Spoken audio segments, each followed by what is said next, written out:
All right, well, let's go ahead and get started. First off, appreciate everybody joining us tonight. We got a few new referees and coaches on, so I'll just continue to go over rules of engagement. Anytime you're all muted right now, anytime you want to talk, just unmute yourself. But when you're not, make sure you're muted so we don't have any background noise. It just runs a lot smoother. Also, the chat is another effective way to communicate if you have questions or anything. So you can just go to the chat and I'll check that every once in a while. Some other people can help me as far as that. The topic tonight is going to be screening.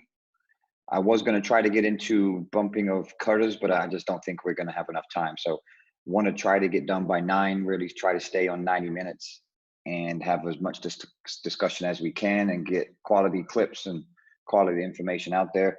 We're going to touch on 5 different screening actions. There's obviously a lot more, but I feel these are the ones that we see the most at the high school level. We're going to go ball screens, off ball screens, dribble handoffs, flares, and blind screens. And then those are the clips that I have, and we'll touch through them because depending on the type of screen, we'll then determine different terminologies as far as rules, and we'll jump into that in a little bit as well. There's 3 things I want us to focus on as officials. Obviously a lot more, but I think the 3 biggest things when we're talking about screening is making sure that we get the plays right. One is always going to be positioning. So that's number 1. That's the first thing I thought was the most important thing in us in getting screening, the right call, the wrong call, whatever it is positioning. Number 2 would understanding the knowledge of, the rule of screening. So I'm going to put that up. There's actually 8 articles on screening. So we'll go through some of them. I'm not going to dive into it too much. Referees, you can get in your rule book.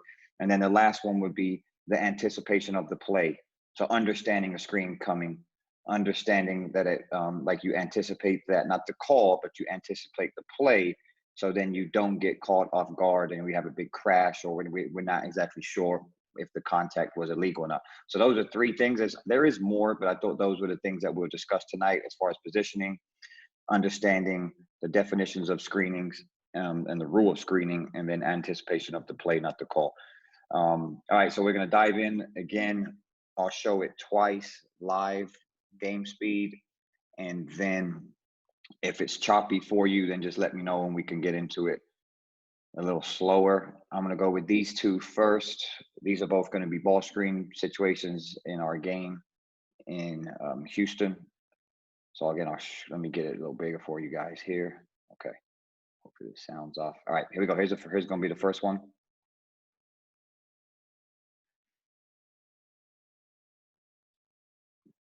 So we have an illegal screen on this, a ball screen.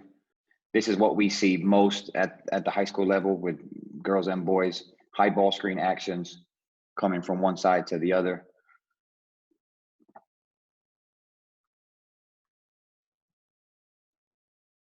Okay, so I'll go slow through it here in case it's lagging for you guys. I'll just have to do this one on my space bar. There's the contact, boom, we come out, okay? So I don't want to get too much into this one because it's an illegal screen. I think everybody here could agree with it. And if you don't, please feel free to go here. What I did want to talk about is positioning. So I do like movement from our trail that they're able to see through this instead of staying behind. And we've talked every Zoom meeting about our positioning. If we're seeing numbers, then we're just not going to be in good positions to referee offense and defense and any illegal action. So he has a good open look on this, has an on-ball count. Even when this screener comes, the trail continues to have an on-ball count. I don't know how many times, and I'm sure I do it, sure many of us on here do it too. As soon as this screen starts to come, then we forget about our on-ball count. So if he was close to 3 or 4, we have to understand that this screen is coming out of our secondary, but we also have to understand that this is also our primary matchup. Also, it's a screening play. So we want to have 4 eyes on this play. We talk about this a lot in our pre-games that if we can get 4 sets of eyes on this to help, there's nothing wrong with that. Obviously, lead is occupied down here, but if we understand where this actual screen came from, it comes from center's primary. This is where the screen comes from. So the screen comes, if you watch center as well, center stays on this, and they do actually kind of take a step up to assist. I can talk on this play because this is actually me, and this is Mac. This is our game. I remember this, and I know if Malcolm wasn't going to have a whistle on this play, I was coming late to get it because I had this screener the entire way, and I stayed with the screener, and I knew that they were illegal. So I like the position of trail. I also like the position that C actually steps up to help and assist. Otherwise, they're staying here. Who are we refereeing? This player right here is not a problem. This is the action right here. This could be a problem down here if we have anything else going on, but this is the play. So center has to assist on this. So as far as position, I like that trail is low, can see through here and picks up the screener. If I go back a little bit, you'll see right here, his eyes go to the screener. Too many times we're so focused on the ball handler dribbler that then we miss this and it's late. Well, we won't see this screener until the ball handler dribbler actually decides to use the screen. But Trail does a really good job of picking up the screener, and that was the second point. So positioning is good. Second point is the third point, anticipation of the play. So Trail is understanding, here comes a screen. I need to find this action, find that screener, and see if they're illegal or not. If we're talking about illegal, this is an easy one for us. I know some coaches on here. This is easy. Anytime your feet are outside your shoulders and there's contact, I want to make, if there's no contact, we have nothing. You cannot have an illegal screen with no contact. So here we have contact and we have shoulders, feet way outside their shoulders. Even the extension, take the extension away, because that's what the play that we have. If you see Mac report, he comes out with an illegal screen and he's saying that it was due to that. That is true, that did happen. If we take that away, it's still an illegal screen due to the fact that this defender is illegal by rule. I'm about to jump into the rule. That was the second piece on it, okay? I'm gonna jump into the rule, and then if anybody else would like to comment on this, they're more than welcome to, but I have all the rules right down here. I'm not gonna go through every 8 article on screening. When I looked at it, I was like, wow, there's that many. I've highlighted ones that are probably gonna pertain more to us and the ones that we need to know. If we understand rules, it can help our judgment. So if we understand the ruling on screens, that can clearly help us, all right? So here, the first one is, it just explains to you what it is to be legal. And then to establish illegal screening, it's similar to establishing a legal guarding position, where then we're talking about how to establish a legal screening position. Maybe people may not know, but you do not have to face any direction. So you can screen with your back to the basketball. I would hope most referees on here know that. I'm not sure if coaches do, but that is, if you set it with your back and they come off your back, it's fine. Time and distance are relevant, and we'll get into that here a little bit later. The screener must be stationary except when both the screener and opponent are moving in the same path and same direction.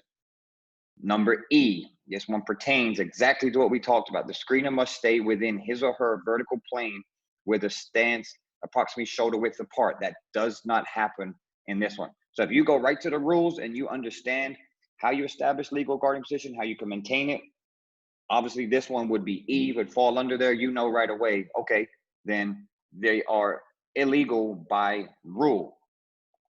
I got some questions popped in here. If anybody wants to add to it, please feel free, referees, coaches, anything. Okay, so I got one from a coach. We've done that, but it was called a foul when the girl used her back. There we go. If we don't and this was from Coach Camacho. So referees, we need to understand that you can set a screen. You do not have to be facing any direction. And I know it's probably happened many times, but we have to understand rules to help our judgment. Okay, Aaron said that the Zoom, I'm sorry, I guess it's small. I have to go on a website for that. I wasn't able to, it was not Coach Camacho, was it? Sorry, I'm sorry, it was Coach from Marshall. I'm sorry, Coach Christina Phillips. I'm sorry, apologies. Coach, sorry, apologies. Yeah, so Coach Phillips from Marshall, well, apologies, we got that wrong. But any questions on that? I can't make my screen any bigger, I'm sorry. It's just on these 2 plays. My other ones will be good. Mark, I meant on your words. Like, can you make the words bigger? Oh, on this one right here? Yeah, on the bottom right-hand side, just on your, yeah. Sorry. Does that help? Is that better, Aaron? Yeah, I'm good. I got big screens, but I saw people struggling to read. Oh, okay. That's Okay, so because we're there's no looking, pictures. what is it? What is it, Kenny? I said they're struggling to read because there's no pictures. It helps with pictures. Got to be a picture book. So yeah, we're looking at E, right? That's the one that we're looking at. Does anybody have any questions or feel that this is not an illegal screen? We're seeing this a lot. We're seeing a lot of really wide stances, and we're seeing extensions of elbows and arms. We just got to get that.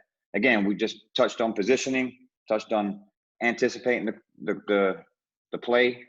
Hey, Mark. Reggie, yeah, go ahead, man. Reggie. Hey, can you go back to the play Sure. and to the contact? Yep. Okay, Mark, this is for you and for everybody else. Your center position is okay. I would prefer you to be a step and a half higher, because you have no competitive matchup in your area. You have no competitive matchup. The only thing you have is secondary help on the screen. So I would prefer to see you maybe a step and a half higher towards the top of the 3-point arc, extended, right? And on the court a step and a half, and you'll be in perfect position to assist on that play. Appreciate it. But you're where you're at right now is good. I'm not saying that that's a bad spot, but a better spot would be right there. That's all I'm saying. Okay, appreciate it. It's good feedback. Anybody else? All right, let's get into the second Mark, play. Okay. Yes. Mark, just back on that one. Mac always told me that just because a screen is illegal, the defender has no right to go through it egregiously. So, but this is obviously an illegal screen, and the defender did not try to go through the screen. So I'm okay with everything that we've discussed. But Mac made the point to me once that just because there's an illegal screen doesn't give the defender the right to go through the screener. So I just want to make that point. It's a good point. And it's funny you said that. I actually had a play that I was going to use, but I didn't want to use too many. There's a play where it's out of bounds, and I'm going to send this to you, John, and anybody else that wants it. It's a really good play where they're running an out of bounds play and they're running a cross screen from elbow to elbow. The screen is illegal when the girl runs from one's elbow to the other. However, the girl, she just blows the screen up. She just trucks her.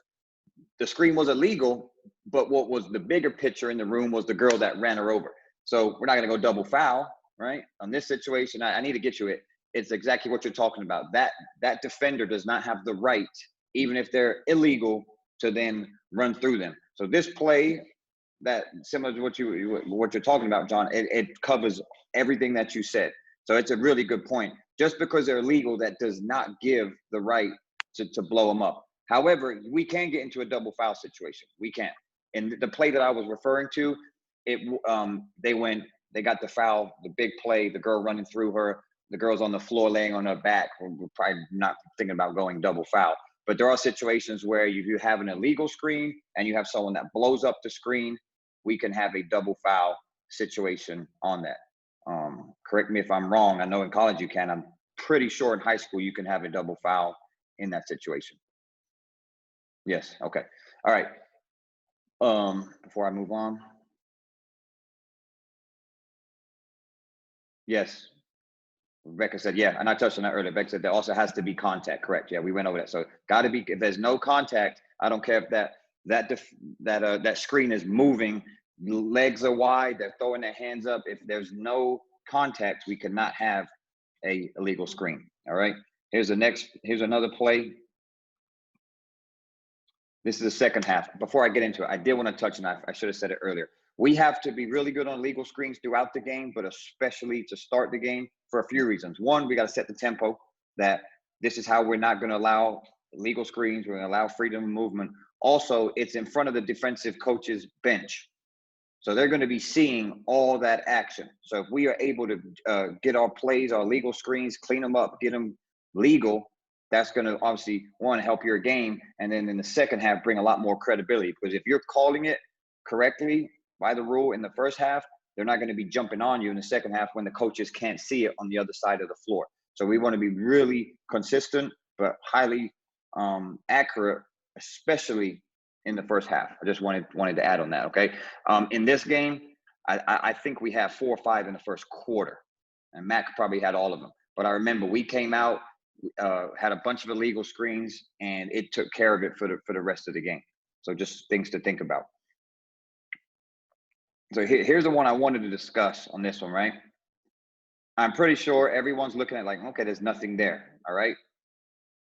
What I wanted to discuss, positioning again, is good. He can see through it. Maybe a step lower would be good, but I can see where the trail's eyes are at the screener. We can't be focused on the ball handler dribbler. We've got to pick it up. That is not competitive. There's a lot of space. Now we're getting into screens and rolls, right? This isn't a big roll, but they kind of roll, right? We'll touch on some other things later, but here's a switch. Now, I talked to a referee the other day about this, and yes, it does make a difference, okay? When we have a switching situation where they switch, and this defender just rolls, and they switch, we don't have anything. This is not gonna be an illegal screen, all right? Now, let's take it a different situation. Let's say that number 2, the white 2, is trying to get under this screen and recover. So they're trying to get under and recover, and they're not switching, okay? And then this offensive play does exactly what they do. They roll, and they're trying to take away their path. Now we have an illegal screen. You have to allow that defensive player to clear, or give them an opportunity to clear. I actually didn't know this until a few years ago, that when I was coaching, if I said that, hey, somebody goes under the screen, just roll right into them, and then we're going to get a wide open jump shot. Okay, I didn't understand the rulings that you actually have to allow this defender to go over the top or underneath. You got to have them, let them make a decision what they're going to do. If you screen and roll into them, then we have an illegal screen. This one is different because there's a switch. And I did talk to some other referees about it, and they all agreed. They said, yes, if it's a switch and this, it's different. If they're trying to fight over or under and you're impeding their progress to get back where they're supposed to get to, that's a totally different play. So on this one, we have nothing due to the switch. However, if that defender, what I talked about, was trying to recover and go under, and they roll right back into them, then we would have an illegal screen. Anybody else want to touch on that? Yeah, Mark, can I get in on that one? Of course. Once the screener ends his screening process, he's no longer a screener. So if we're talking a screen and roll, okay. Once I stop, I stop and set an illegal screen, right? Mm-hmm. I then turn and roll, right? After I set the legal screen, I turn and roll. What happens to the defender after I'm done screening, right? I no longer become a screener. I become a cutter, if you will, a cutter. So if that defender is trying to roll underneath the screen, I still, as an offensive player, I still have a right to go ahead and roll and try to get to the basket. The contact between the defender and now the roller is not the offensive player is not doing anything illegal if contact happens just because I'm rolling. You understand what I'm saying? Yeah, but I disagree. That's what my thought process was. But you cannot roll into you're not allowed to roll into them. You have to give them an opportunity. Like that's why I wanted to talk about. And this is my personal opinion. It's not going to say nothing in the rule book. But what I've been told by many referees is if you're screening and immediately rolling into so if they go under the screen, just say the situation, and you set a screen and you roll into them and you impede them from getting back, we have an illegal screen. I agree with you, but I'm trying to separate the two different plays, because you're going to have officials out there calling offensive rolls and calling illegal screens when they're not illegal screens. Do you understand what I'm saying? I understand you can't screen and roll into, you can't do it all at once, if you get what I'm saying. Mhm. There has to be a completion and then a transition into a rolling offensive player. I'm Agreed. allowed to do that, but what I'm not allowed to do is do it all in one motion. Get their screen and then I roll into the guy trying to go under. That's illegal. Agreed. So we're saying, so I think we're on the same page. We have to set a screen first, and then we can roll. We can't screen and roll at the same time. Correct. Okay, that's probably the best way to describe it for people to understand, right? Okay. Yes. Anybody have confusion on that? And that's why we do this, because probably the way that I said it wasn't worded very well, and it was some confusion. I think that definitely Reggie clarifies it a lot better. We have to be more consistent on this, on the screen and the rolls. And I know coaches are on here, have a lot of girls and boys that set screens and rolls. I'd like to hear from you as far as what are you teaching your players as far as that, and what are you seeing from us on strictly, we won't get into the other screens, we're just strictly talking about ball screens and pick and rolls, and they screen and they roll to the basket. What do you all have on that for us? So are you saying that they have to go and like set their feet and then do a roll? So y'all are making the decision if the defender is either switching or staying, in a sense. You know what I mean? I get it to where I know you're saying you can't go over there like and stay in motion and hit and go, but I mean, we also teach them like to don't go and set your feet, like do a real quick, like a slip in a sense, Yeah. So a slip. Okay. I knew we were going to get into this. So as far as slip plays, to me, you're not setting a screen. Like you're going to go set it and then you slip. There's going to be zero contact, right? But if you want to screen and roll, then to answer your question, yes, you have to get there set. You have to be stationary. You have to be everything that we said is a definition as a legal screen. So for that, you'd have to be stationary. You'd have to be set. You'd have to be within your shoulder width apart. Then you're set. Then then you can then roll. But you cannot roll right away. You can't go all of it in one. So there's going to be, I wouldn't say a time delay, but there has to be a sequence. You have to get set first and then go. But I know we're not highly consistent on it. So like after you set a screen, you know how you keep them in jail. Can you like keep them on your back and like keep the contact with them as you're going to the basket? Like sort of like, hold them off? Or is there like a limit to that? So that's going to go under displacement, right? It's going to go under if you're displacing that defender, because if a girl is just walking back, okay, but she's a big girl and she is forcing that defender all the way back, okay, then it's going to be a judgment. The word that comes to my mind is, are you displacing that defender when you roll to the basket? And that you cannot do. That would be illegal. I don't know if any other referees want to touch on that. Hey, Mark, can I chime in on that? Yes. PJ. Yeah, I agree with Reggie. And one of the ways they told us to remember it is you can screen and roll, but you can't roll and screen. So if you keep that in mind, it'll help you out adjudicate these plays a little bit better for the officials. Yeah. Coach Camacho, I've seen this a lot the last couple of years. When you have a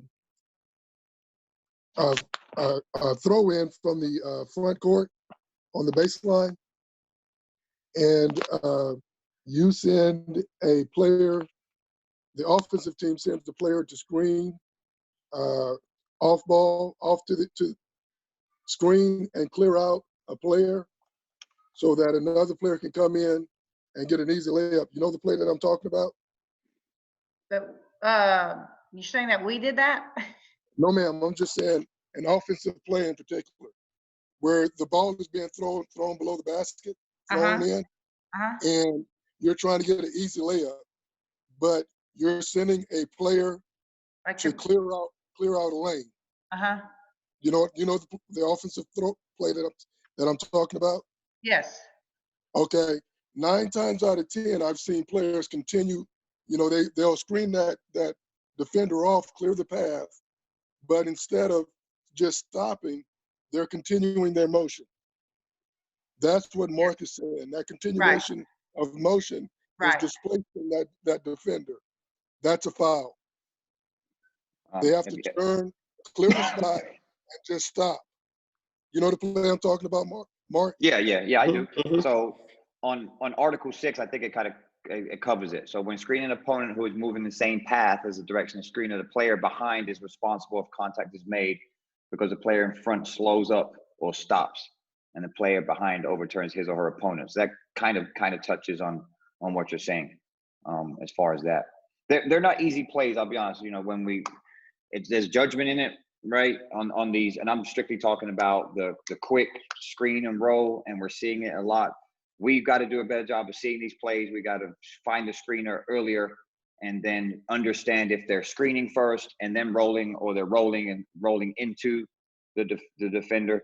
So this is definitely something we're going to, and I'm glad, coaches, thanks for talking, because I know we've got to get better at it. This is definitely something we need to get more clips of, more plays of to see. And then once we do that, I think we'll get a lot better. But I do want to dive into the next one. This one is, so we're going off ball on this one. I'll move this over here. So it's going to be in center's primary on the other side. So the off ball is over here, just so you kind of get an idea where it's at.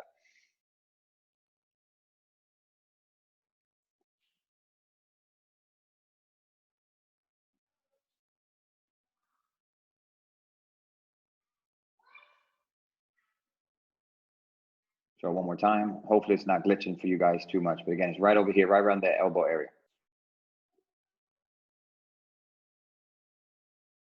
Okay, so the first time I saw this clip, I was like, what happened?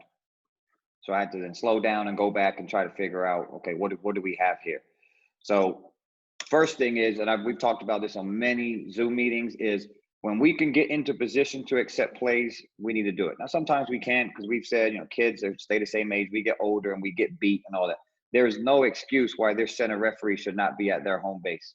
This ball is settled in the half court. He just trots. He just walking into position.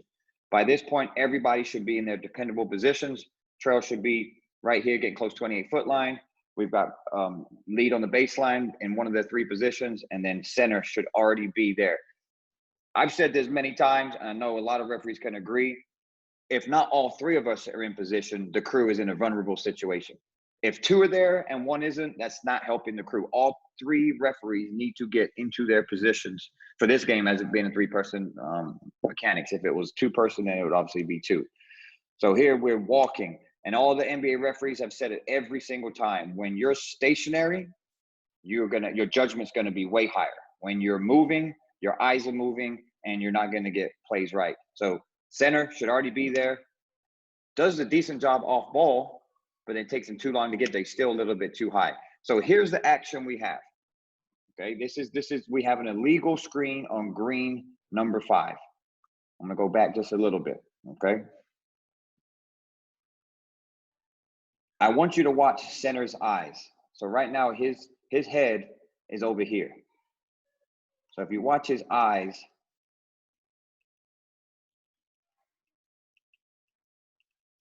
he's not watching 5. He's watching the players on the backside. His eyes are over here. Okay. So if you don't have all the information on number 5, then you're going to guess.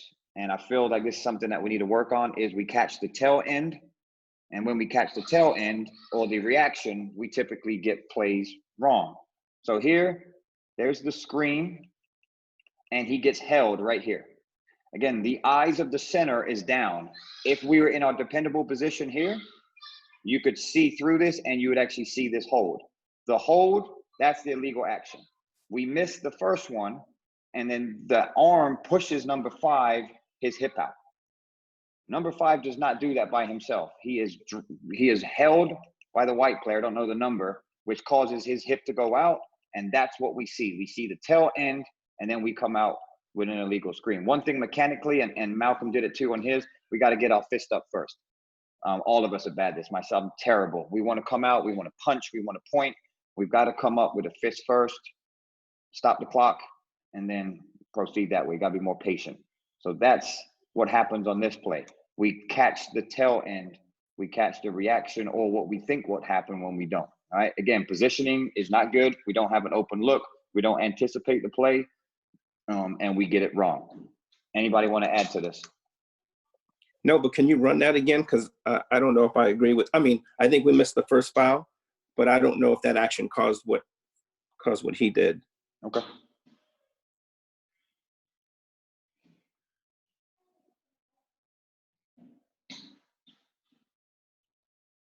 Yeah, I'm good. Good. Yeah, he's pulling away, and that's what makes him go wide. Correct. Yep. Oh, it took me. What he's doing is he's trying to get back into it, but he can't because he's getting held. So he just Correct. sticks his leg out there. Yeah, I see a grab from two, and I was able to watch it a few times. So I was able to kind of really slow it down and look at it. But if we get into it, again, we got to see the whole play. That's what it comes down to, right? So I hope it's not too blurry, but he grabs him right there. So that's his right arm, right? See, everybody sees that. That's the first foul. We got to get the first illegal action, crack, put a whistle on it, and get the ball back to Green on the baseline. So we got to get that one. So this is a possession consequence, right? We don't get the right foul, and now we turn the ball over. Just imagine this is a 1-point game. We got 10 seconds left, right? We've got to make sure that we're getting plays right. So here, that's the grab, and then here's the hold right here. So it's a tug. He kind of tugs him, and then that forces him to then get his hip out, and then he gets done for an illegal screen. All right, just something that I wanted to go over. He does a decent job off ball, right? He understands that the ball's over here. He's got to get off ball. He just picks it up way too late, and probably watching offense too. Still got to referee the defense, right? So that's what I see on that. Anything else want to add to it, coaches? Anything? Yeah, Mark, can I ask a question to the officials? Sure. Hey, and please, like Chris Coy, Bradley Ward, I'm just trying to get some engagement from you guys and others. Hey, can someone tell me what are our hot spots in the front court? When we have a front court set up, everybody's in their home positions. What are our hot spots on the front court setup? 2 elbows, 2 blocks, and right here. This out here is really no man's land, so not much happens out here. But we have screening in this area, and in this area, the 2 elbows, the 2 blocks. That's what I say are our hot spots. And also obviously on ball, the ball handler and the defender on the ball.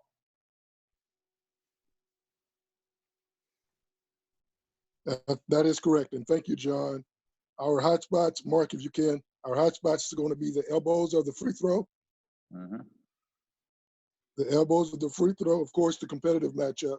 Yep. But I just wanted to reemphasize that when we're off ball officiating, we have to go to our hot spots if players are in those spots.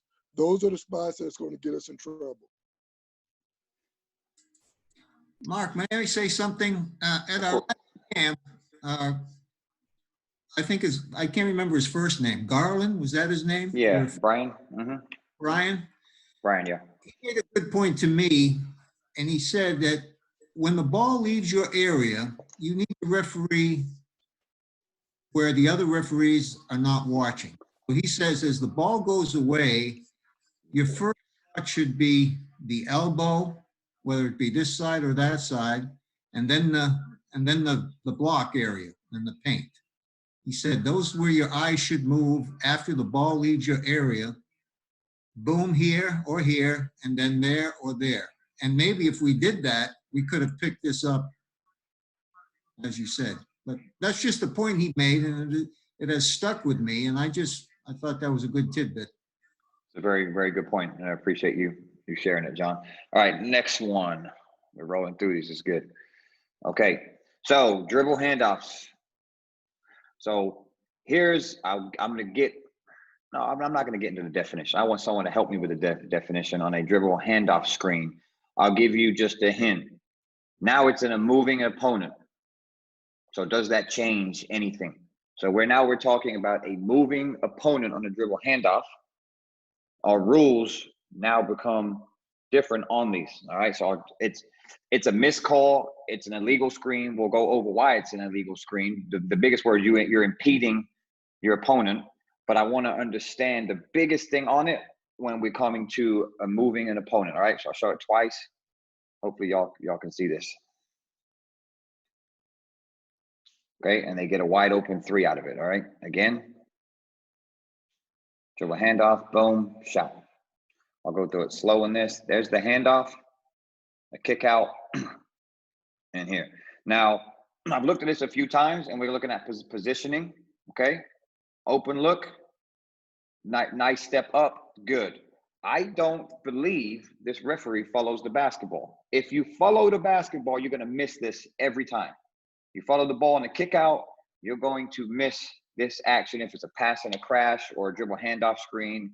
But I see her eyes staying with the play. I think she just deems it's not enough to go an illegal screen. But that clearly is, because she takes that player, displaces her out the way, and then they get a wide open shot. It's a huge advantage. But the biggest thing I want to ask referees, what are the rules as far as a moving opponent on a screen?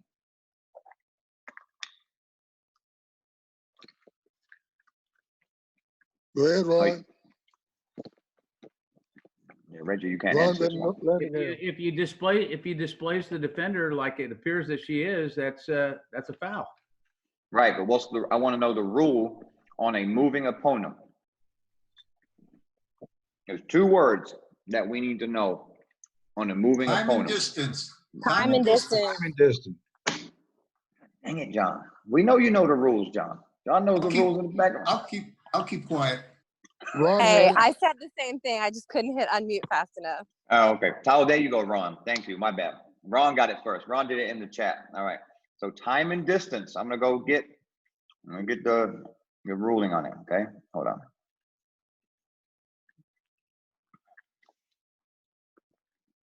Article 5.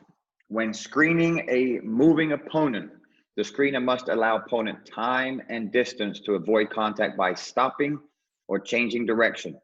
The speed of the player to be screened will determine where the screener may take his or her stationary position.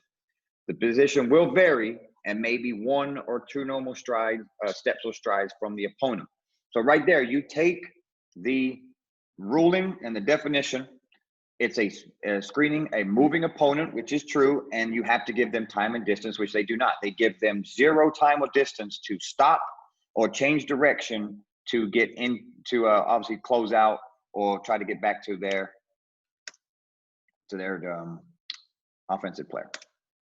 Boom. See it? Nothing. There's no time or distance. 1 stride, 2 strides, nothing. She goes there.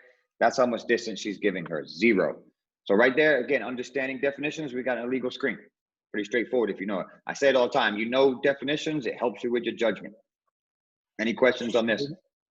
Hey, Mark, I can was- you? Go ahead, Becca. Go ahead.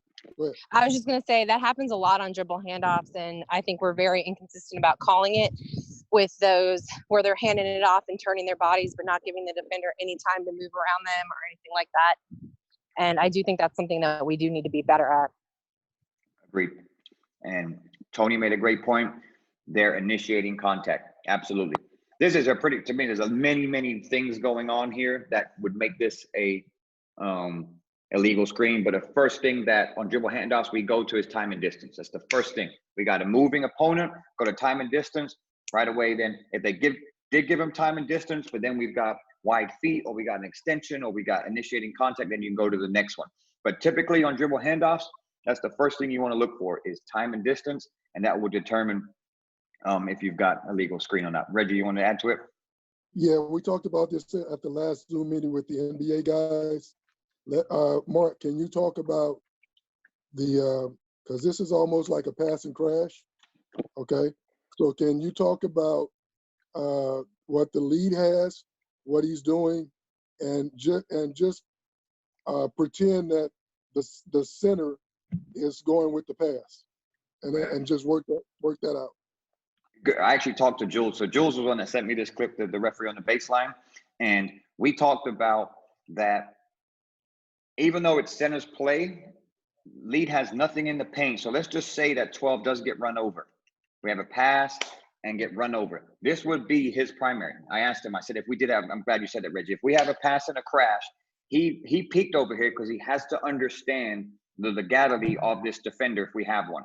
The pass gets kicked out, center would stay with the pass, but she does a great job of staying here. So this is what we talked about. You would still give C first crack on the crash because everything's on their side. However, if they did follow the ball, which happens ever so often, you can't let C dry over here and just let them have this play and have nothing on it. Then lead would come with a cadence because they're not strong side and come and get this. But that's why I asked him, I said, hey, why are you peeking at the ball? Just curious. He said, because I have nothing in my primary. I have to referee where the action is. And if my center does not stay with that crash, I have to assist on that. So that would be the way that we would handle that. Pass and crash, you would still give it to center because it's on their side. They shouldn't follow the flight of the ball. But lead would have to assist on a crash. And it would be the same in high school as well. On passing crashes and kickouts, we can't follow the ball immediately. Of course, we need to understand the status of the ball because if it's a three-point shot or not, we don't have monitors, so we don't have opportunities to do that. But we still have to stay with this just for a split second before we follow the basketball. Hopefully that answered it, Reggie, if you want to add to it. And also, remember we talked about this, I think last week, is that whenever we have screening plays, we want 4 eyes on the screen plays. Correct. Good point. My bad. Didn't mean to mute you. I was trying to mute this person over here. My bad. Okay. Okay. So Ron, good question. Ron believes this is not an illegal screen. It's a displacement.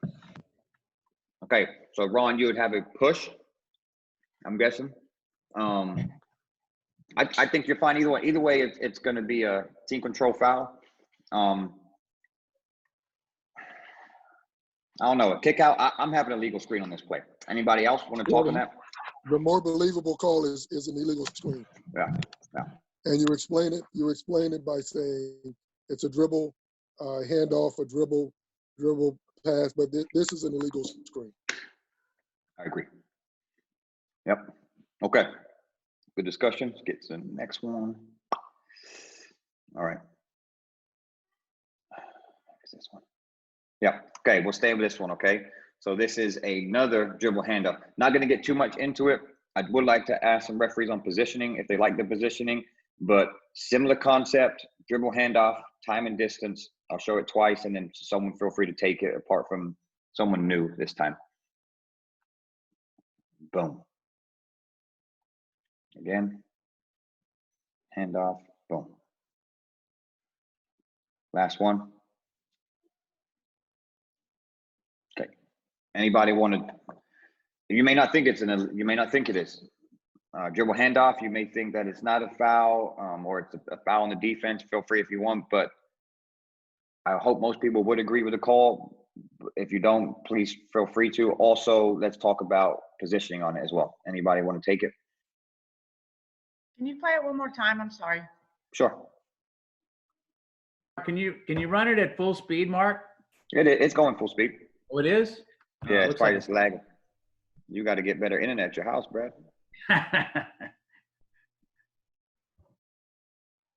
And I'll go slow-mo on the point of contact because I know everybody will see that. So here's the handoff. Boom. We have a legal screen. Again, handoff, turns, boom.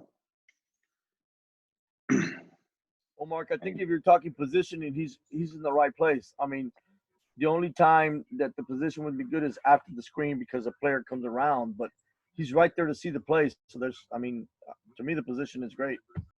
Okay.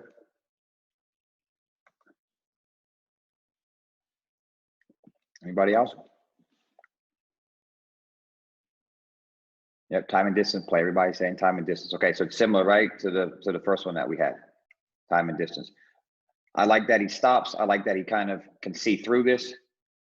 Okay, if he continue to go down, we have this look. So I like his positioning too. I like that he can see through. He's close to the plate, really close. And we did talk about that. He was saying if he didn't have a legal screen, the ball came up, he would peel out and get out of bounds. So we talked about it like that. Good knowledge from Jules was saying that he's has had these teams before and knows that they run a lot of dribble handoffs. They pre-gamed it, and that's something that they were looking at, on the game. They weren't making up calls, but they were aware. There's nothing wrong with being aware on that. We need to be aware when teams are running dribble handoffs, and then make sure that we're, getting the correct calls, again, especially early to clean up your ball game. Let's get into the next one. Mark, the only comment on that I like to add is that it's a little more blatant than the other one. Okay. And so, and for the coaches, how is it taught in a legal sense? How could we adjudicate properly from what you're teaching in practice that, how are you teaching the dribble handoff so we know, hey, this is what a legal one looks like?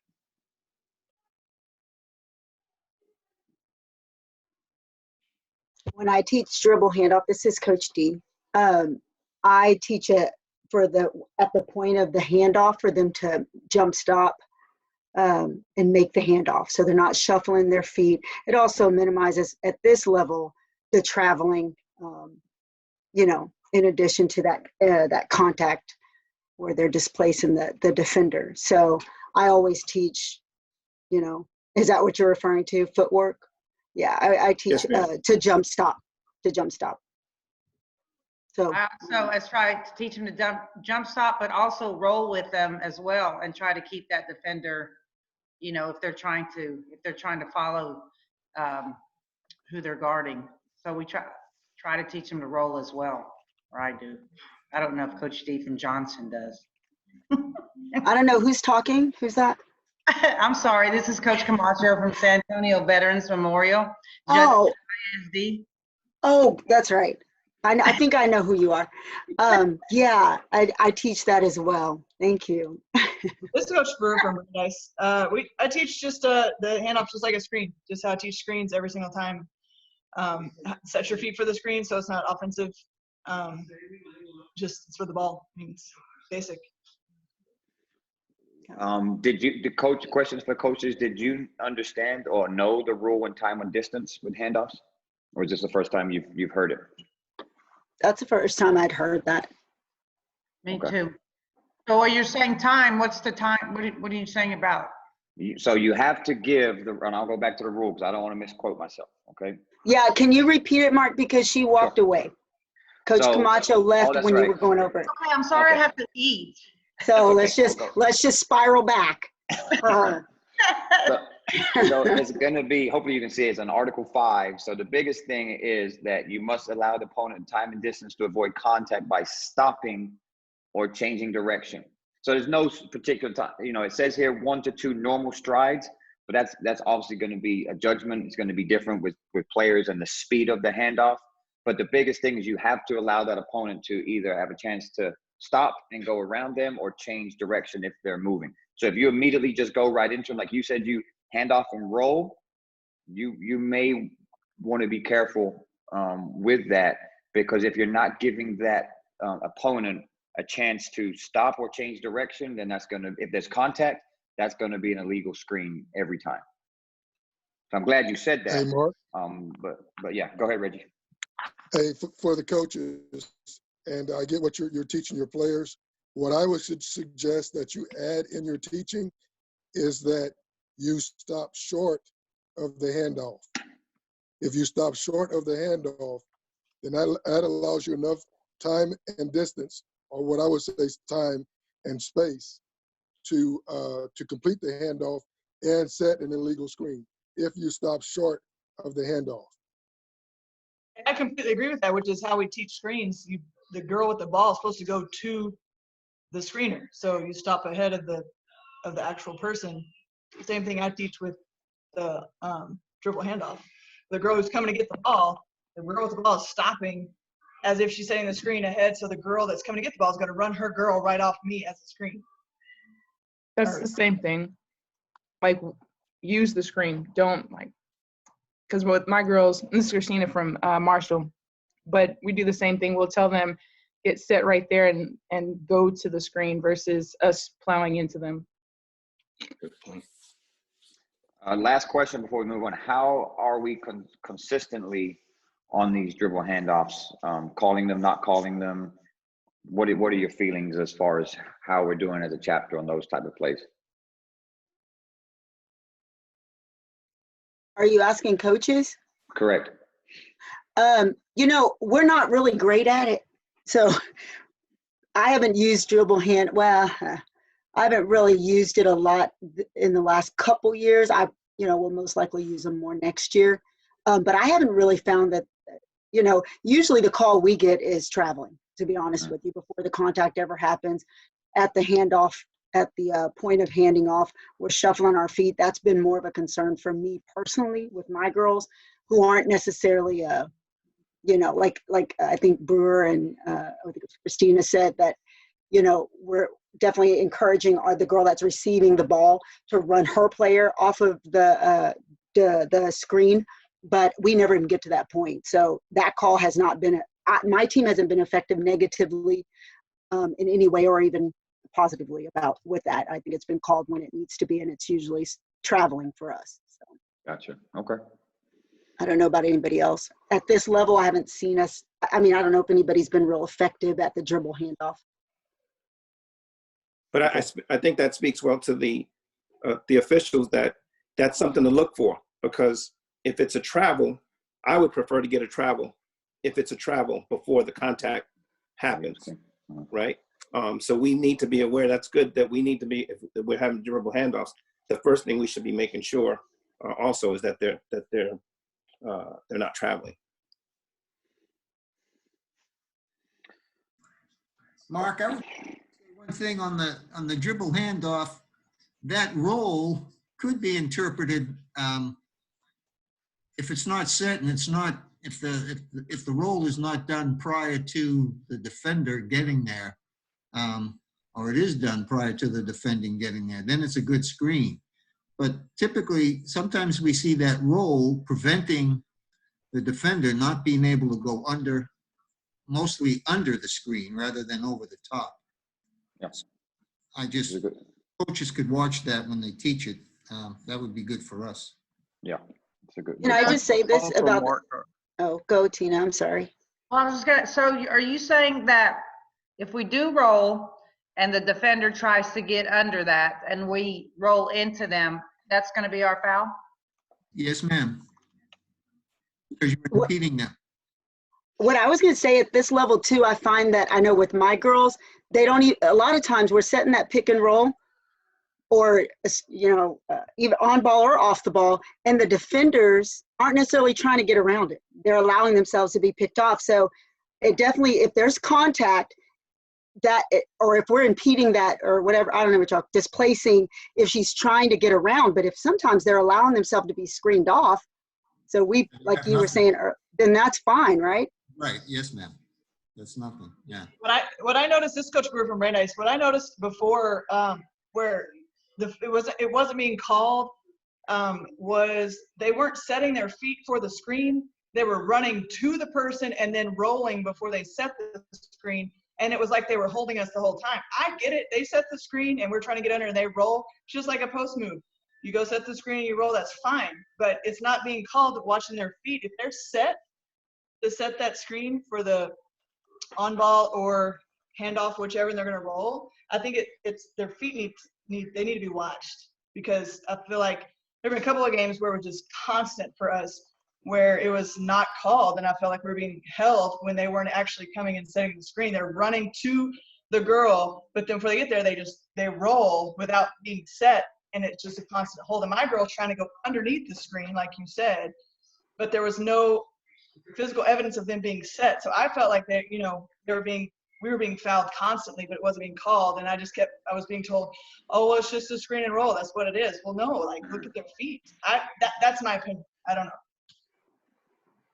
Well, what's the difference so you're telling us not to teach to roll on a handoff. So what's the difference of if they're set, and they hand off and then they roll. So you're saying we can't do that? No. It's just it's the same principle. Correct. You can't hand it off and roll at the same time, right? I'm handing and rolling. Got it. Right. Okay. Yeah. But no, I'm glad you said that. No. No. Absolutely Hey, not. Mark, Yeah. can I chime in on that? Yep. So Coach D and Coach Camacho, they made great points about the person with the ball who's going to set the handoff screen needs to jump up in the air for about an inch or so. Boom, stop. Now they're set. They're at the spot first. Then hand the ball off. But what we see happen is the player who's trying to receive the ball leaves too early. So when that player who's receiving the ball leaves early, and her teammate who's dribbling the ball for the handoff is moving as well, bam, you have an illegal screen. Yep. Yeah, well, good point. And I know that drives some coaches crazy that when the either the ball handler goes too early or the screener goes too early, and then there's timing is off, and then both are moving, you're gonna have some issues. So yeah, good point, PJ. It's gonna be the same. A lot of these principles are the same with pick and rolls and handoffs. The biggest difference is it's a moving opponent. So I just wanted to add the time and distance factor for coaches to understand, and then us as referees. That's the rules do change based on what the opponent is doing. So that was what I wanted to touch on. The next clip we're going to get into is flare screens. So what I like about this clip is you can see how early we are in the game. So it's going to be in front of the defensive coach, which we touched on earlier. And this is setting a tone for your basketball game, especially if they're running flare screens or back screens or, elevator screens, whatever it is. You take care of them early, then that gives the chance for that coach to make those adjustments to make sure that they're legal screens. So the screen is going to happen right here, elbow area. Biggest thing is positioning right, and then off ball is really good.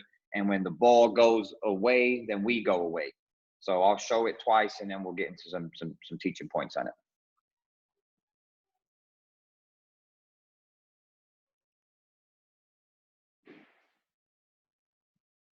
So one more time. So ball goes away.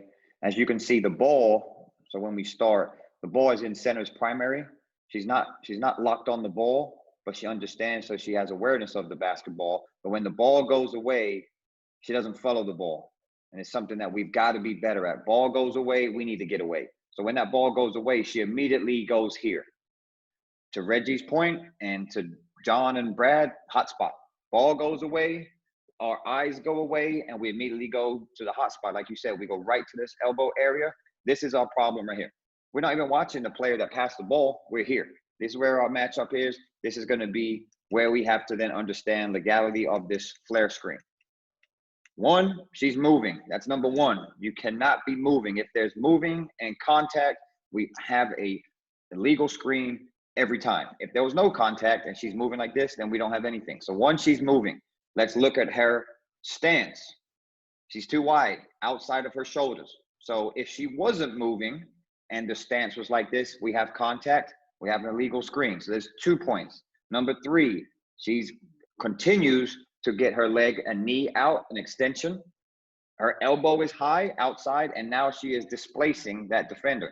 There's 3 things on this that would make this a legal screen. So we can't miss this. It's clearly illegal by all of those, but if we just had one out of the 3, we're talking about moving, we're talking about stance, and then we're talking about displacement and all those. What she does a really good job on is staying off the ball, understanding her primary. And what I really do like is whistle, we go fist first. And then her eyes do not go away. I don't know how many times we'll go fist and we'll punch and we will look away. She stays right here because there could be reaction. What did I do? What did I do? Then so she does a really good job of going fist first, punching, and staying with the players. Just a really good clip to how we should adjudicate this play. Again, it's early. Got to take care of illegal screens early in your game. Any questions on this or anything that anybody wants to add? Mark, again, what I'm going to continue hyping on and reteaching, I need you to explain which 2 officials are more likely to be watching the screen. The See. Talking about at the elbow? Yes. Talking about this Remember, particular play. We're trying to teach Four four eyes. eyes on the ball, four Correct. eyes on the screen. I Yep. need you to let them know which Good two point. officials are going to have the screen. Okay, so good question. Who wants to take it? Kenny It's has. See in the It's- lead. See in the There you lead. go. Very good, Brad. Yep, right. Obviously not Trell, because Trell's on the ball, right? And then, and if you look up at Lead's finding a matchup. Now, this will be tough for Lead because we have a play coming through, right? So we're going to be watching here. But Lead can definitely assist on this. I also believe, maybe this is just my personal opinion, that Trell can also assist on this play because this is not competitive at all. So we don't need to worry about the ball handler. This defender is not competitive. If we're looking through, we actually can get into a secondary matchup to see this. I think Lead has more going on than Trell in their primary. They have, again, a run through here, possibly some action down here, because you can see Lead's eyes. Lead is pinching the paint. The ball gets reversed, and he's looking here. Immediately goes to 10 and 2. That comes out, and then immediately goes here. So to me, Lead's coverage is here, and I believe that center is primary, and I think Trell can help. That's my personal opinion on this clip. I know what you're getting at, Reggie, that we got to have four eyes on it, though. Okay. So I think Trell and C on this one. I think T and C on this play have to help on this screen. I don't think Lead can help on this particular one. Yeah, Trell does not have a competitive matchup, even though the ball is in his primary. That is not a competitive matchup. Ball handler and defender is not a competitive matchup. The Lead has a cutter with a trailing defender, and you see how he's backing out. Mm-hmm. So he's watching those two players. Trell and center are the ones that's going to have that play. With that being said, no competitive matchup for him for the trail. Would we say that being lower on that would be the maximum help right there? I don't think so. No, I think she's in good position. I think she's good. Yeah, I think she's in good position. Yeah. The question was should Lead rotate? Absolutely not. Not in this pass. No. Lead does the right thing because on this flare screen, and just say it's legal, what's going up on this? That's a 3-point shot. So why would Lead want to rotate? One on a shot or even pinch the paint and get in a bad situation? This shot's going up. Lead's already trying to back out. You'll see it just to the Reggie's point. When the ball's over here, he's watching his primary, the cutter, backing out. So Lead would definitely not want to rotate at all on this play. I think the coverage is good. I really like the coverage on this play. I think all three of them do a really good job. Nobody, again, Trell is not watching the ball. They're looking for their secondary. Lead is watching their cutters in the paint, and center takes care of the illegal screen. I think this coverage is exceptional. Mike, were you asking about the Trell getting lower? Yeah, someone did. Yes, I was. Okay, the Trell does not need to be lower because is that a he?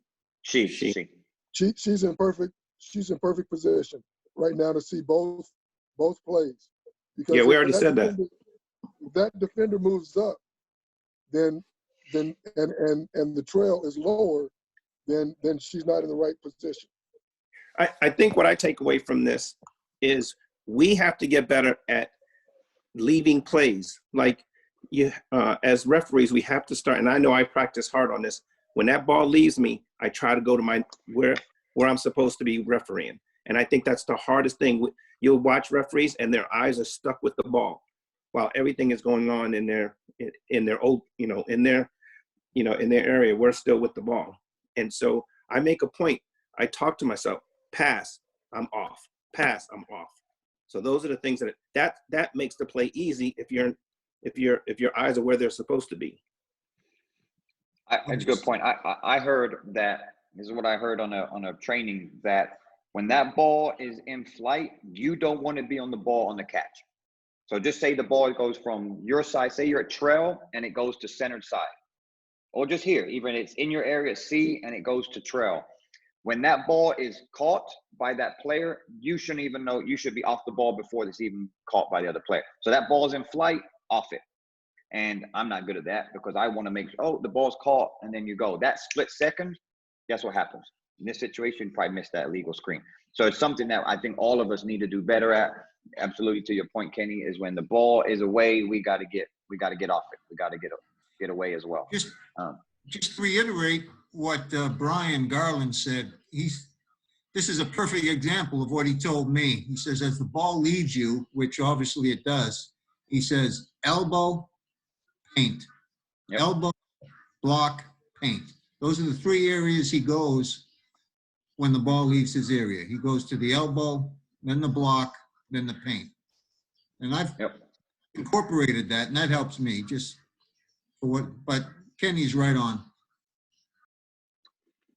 All right, last one. We're gonna get into a blind screen. So I'm not gonna do the definition again. One, any referee want to take? Have you heard it before? Do you know what it is? If you're not sure what it is, anybody want to, or even coaches, understanding what a blind screen is? Before I even get into this clip. This clip is a blind screen.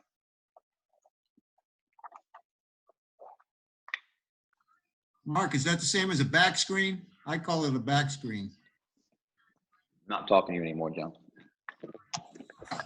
Hey, Mark. Yes. Hey, Mark. Who's this? Hey, Mark. On a blind screen, basically it's.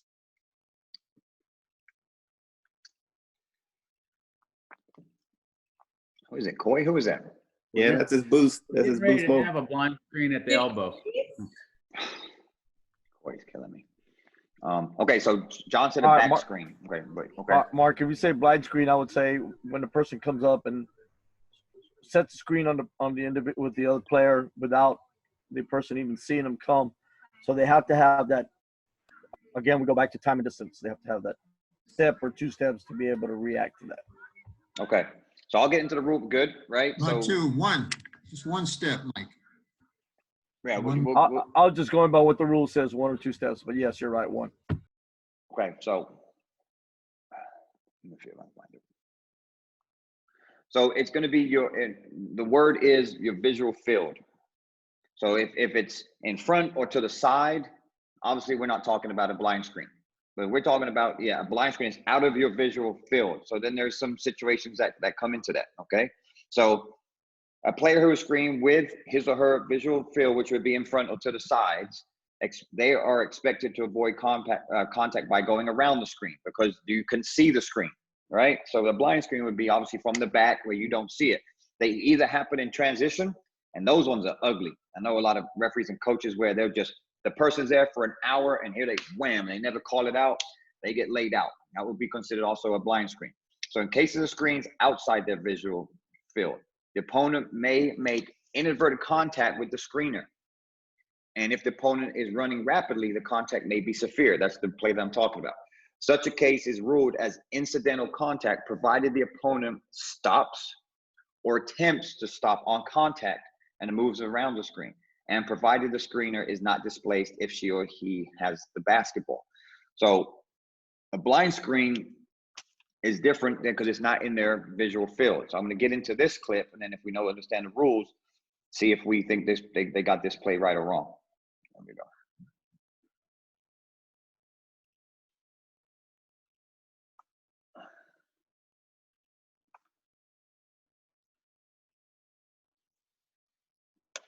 Let me take that, sorry. We'll show it twice, and the second one's a little slower. So boom, I didn't do nothing, right? We'll show it again. Blind screen, bam. Okay, we'll show it again.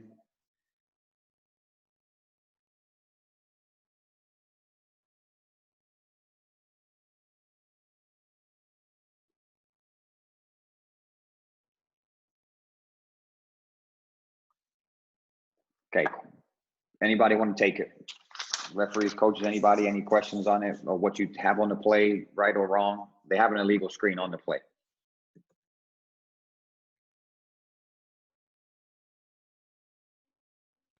Mark, can you go back to that point of contact? Sure. All right, I'll do it slow right here.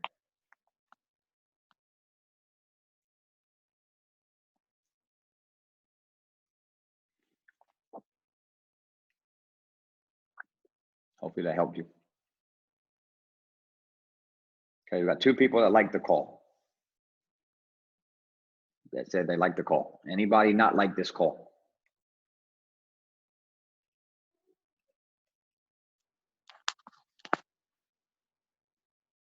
Hey, Mark. Yep. Hey, this is for Kenny, Mike, Chris, or whoever wants to take it. When we have blind screens, what are we now? Let's say the blind screen is legal, starts off legal, okay? What are we looking at? What can the screener do on a blind screen? What can he do? And I don't want to lead into the answer, so I'm just going to leave it at that. What can the blind screener do once he has set a legal screen?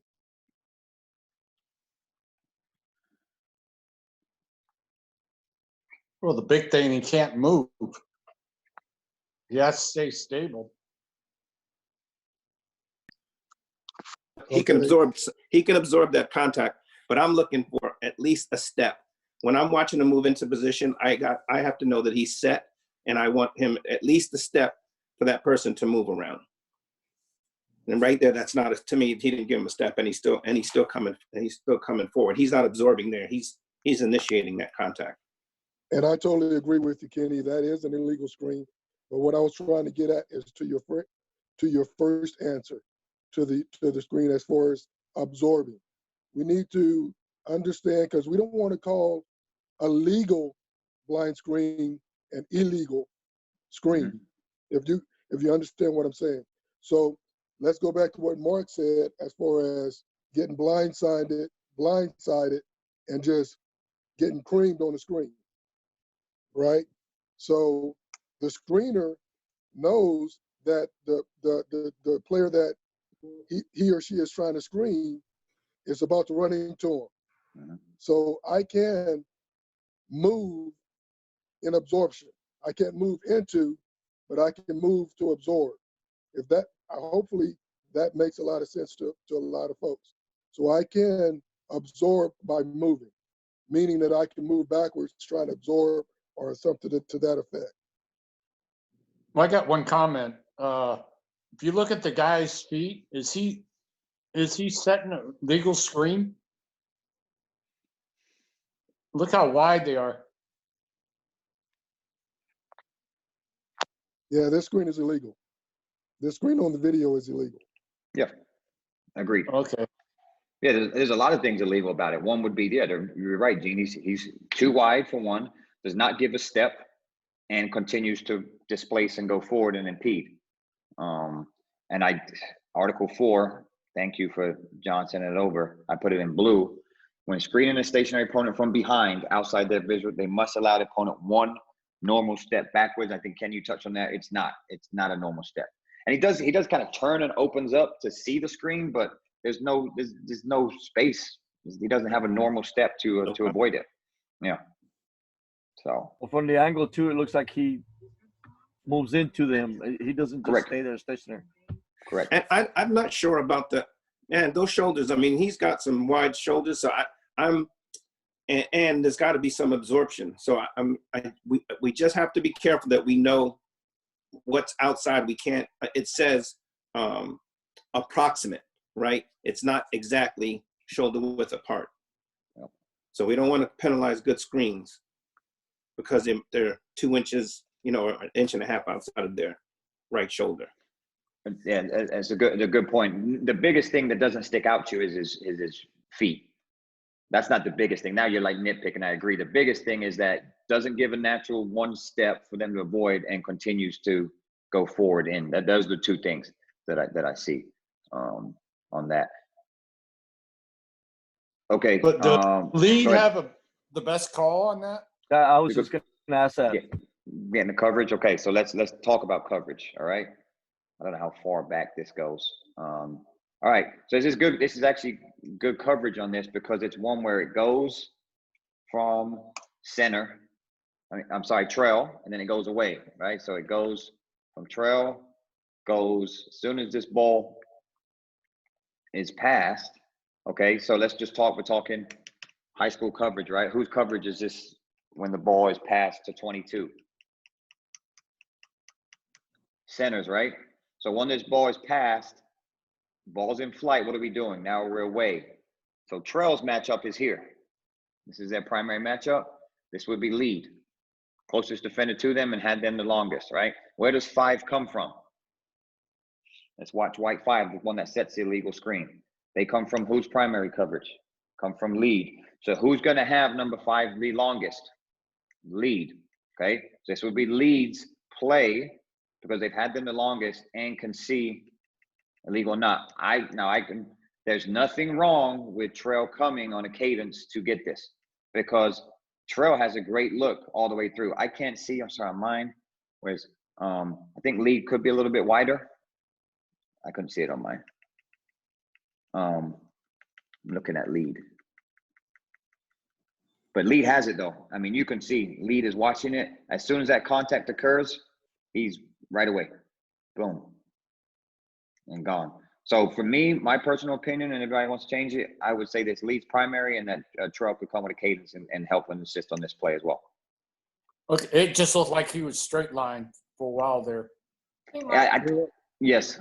I wish he'd be wider. He kind of closed it. I don't like that he closed it, but I understand why he is because the ball's over there. Yeah, he's about to go over. Yeah, I was going to jump in and say something. He's closed down because to rotate over, but that's why it's crucial if we are rotating over that we don't leave our matchup. So we keep our eyes on our current matchup and we don't leave our matchup, and we never leave our matchup until we shouldn't leave our matchup because even once we get over to the other side, that matchup would still be in our primary and that's still in our PCA.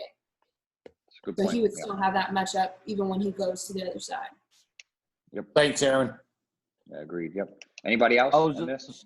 I was just going to say if the Trail could maybe have stayed a little bit longer at a C before he came. I mean, I know he wasn't. Maybe had a 2C, been lower. Maybe. I'm sorry, cut off myself. But have the same look, a better look from that area.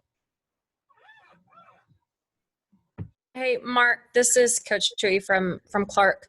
I just wanted to add in, when I see this play, I'm glad that you brought this up because we can talk about travels and we can talk about, like the dribble handoffs and pick and rolls and that kind of stuff. But for me, I see this more often than not, the blind screen. And when we talk about the safety of our athletes, I think this is a really important one for all of us to be on the same page about, because maybe not so much from the back screen perspective, but time and time again, our girls, are getting nailed. And I think the biggest piece that we're not educating our girls on when we're setting the screens, and maybe there's not consistency in the call, is going to be the distance piece of it. Because, I can tell you personally, I get onto my girls and I get onto them from the offensive standpoint from the defensive standpoint that they're not calling out the screens when you look at a situation like this, that's almost unavoidable. And so I'm glad that you brought this up and it sheds some light on it, because at the end of the day, we want what's best for the athletes. We want to keep them safe, and this one could create a lot of problems. Great points. Yeah, and this one's worse when there's speed involved, right? Oh, That's when that's even worse when it's the speed. Coach Camacho just wrote, and you can touch on it too. Before we end, I wanted to touch on if you see a lot of players trying to ice screens. Okay. I just wanted to know if like how much do you allow on the contact sometimes we're trying to teach our players to do that, but I want to know like I said, how much contact do y'all allow? And if you see a lot of that. Are you talking on the screener or the ball handler dribbler? Trying to ice a screen, like not let the screener go and screen. So body in the way. If I know my girl's trying to go and screen for the ball, we try to, impede that and not even let them go screen. Yeah, as long as they stay as long as they stay legal in that path, they're good. They're there. We can't take away their space if they're there first. We can't penalize them for beating someone to the spot. what I see a lot is, you know, kind of jamming the screen, so pushing them underneath a little bit. I see that more than icing, but if I see an extension out, that's a lot easier to get. But then what I also see a lot is girls and boys leaning a lot on the screener. To me, that's a foul. You know, if you're leaning and then, you know, not allowing that screener to go screen where they want to go screen, then that's going to be displacement. I don't think that we're very good at that. I don't think we have many clips that we go over in it. I think it's a really good point, because that's something we need to add to our library about. We don't talk highly and hardly at all about freedom of movement for someone going to set a screen. Now, we do talk about legal screens. We talk about kids blowing up screens, which would be them running through screens. But I don't think we ever really talk about allowing freedom of movement for a screener to be able to go screen. That's something that we definitely need to talk about more. I'm actually going to try to find some. Your hands up and you're, you know, trying to. But I if you don't body know. them, yeah. But if your hands are up and you continue to body, it's going to be a foul. I think we see that as well. Show your hands, but okay, you're still displacing with your belly and bumping them off. Yeah, I think it just comes back to displacement, you know. But if you know a screen's coming and they want to jump on the front side of it and beat that screener to the spot, then they're good. So they're going to have to, you know, maybe do that. I don't know if anybody else wants to add to it. A lot of that, you know, like especially, I mean, you probably see more in college. I don't know if you see that in high school a lot. Definitely see it more in college, but I don't think we're aware enough in high school, to be honest. Because you just brought it up, and it was just like came to me like, okay, I don't think we discussed that enough. So that's something that I'm going to write down and definitely discuss. I don't know. I can't answer that question if we see it enough or not. I don't know if any other referee could add to that, if they're seeing it or what their thoughts are on that. Nothing. It's a great point, though, Coach Camacho. It really is. I'm It's not hard to teach, and I just thought if we do try to teach it, I would like to try to teach it in the right way, because I mean, I would think at the high school level it'd be pretty cool to see. And I'm not seeing it a lot at the high school level, but what I would try to tell the officials to do is, when you see a screener trying to set up a screen and that screener is struggling trying to get through or around, that should cue up, that should raise our antennas and try to determine if that screener is being displaced or held. Correct.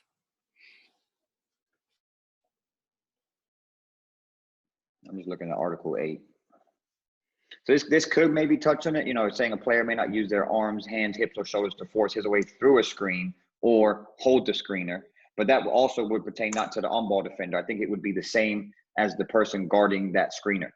So you can't use, you know, any displacement, shoulders, hips, hands to hold and grab and displace. So I think it just comes back to that. I think it's going to fall under guarding. Are they legally guarding that screener? And that's what we've got to do better at.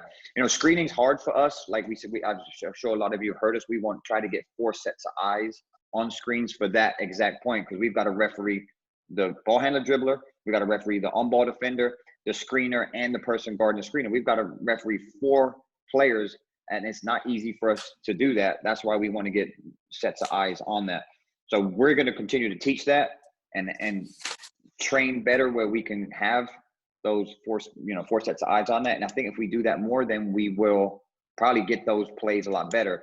But coaches understand that that play may come from the other side of the floor. So if you have an illegal screen or you have a hold or a grab or something, and that may come from the center referee across. Just to the first one that I did with me and Malcolm, I was on the other side.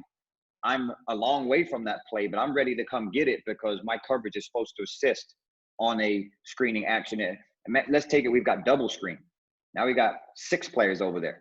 Now we even may have our lead have to even come and assist on that, possibly depending on the action. So just understand, coaches, when we have more players in a certain type of action, that we need referees to assist and referee where our partners cannot. So there may be whistles coming from a referee further from the play, but actually that is their coverage and they're assisting and they have the best look on that. Any questions on that? Or anybody want to add to that point? I just want to just add just a little bit, just real quick, to what I was just saying. If that screener is being held and Coach Camacho or any other coach is trying to get that player to get to the screen, that player is going to do whatever she needs to do to try and get to that screen to do her job. So this has a lot to do with the de-escalation and making sure we get the first foul, which is the offensive player holding the screener off. Good point. Okay, we're right at 8:57. I know somebody wanted to get into elevator screens. We're just not gonna have time to get into it, but that's something that we can touch on. We can go over other screening next time. And then what we'll probably do next week, touch on some other screening or any things that we need to discuss further. And then we'll get into freedom of movement with cutters, bumping the cutters. But any questions, coaches, any questions? Anybody have anything to add before we close? We still got a few minutes if anybody wants to. No, Mark, I do agree that I think in San Antonio, we see a lot of elevator screens. So we probably should get some plays on elevator screens. Yeah, agreed. Hey, Mark, I got an announcement. Hey, Marvin. John Bonin had a heart attack last night. He's in the hospital in Kerrville. And they put 3 stents in there today to help him stay with us. So just letting everybody know. I'll send an email out later. All right. Thanks, Marvin. Man, it's been a rough year. It has. It's been rough. So, all right. Well, another productive evening, coaches. Thank you again for jumping on. We really appreciate your feedback. It really helps. It really helps. And referees, thanks for jumping on too. I recorded it again, so I will get this out on our YouTube channel. If you want to rewatch it or send it to other people, continue to stay safe. And we'll see when Sunday we're back with NBA referees as well. We've got two other NBA referees coming on. So coaches, you're more than welcome to jump on and I'll get that information to you. All right. Good night, everybody. Take care. Be safe. Thanks, Mark. No problem. Mark, good stuff. Thank you.